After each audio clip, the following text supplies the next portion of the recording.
Sasa mzaliwa kwanza ni picha na kiongozi wa nini? Wa familia. Sasa ukikaa hapo, kila sekta wewe unavuruga. Unavuruga mstari wa ukoo mzima. Haleluya. Mungu atuhurumie sana.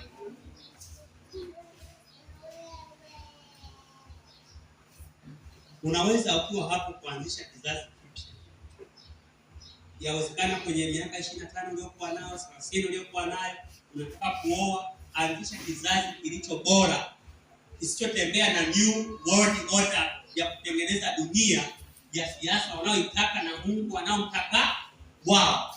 Hujaoa, hujaolewa, anzisha kizazi kipya. Naomba tusimame.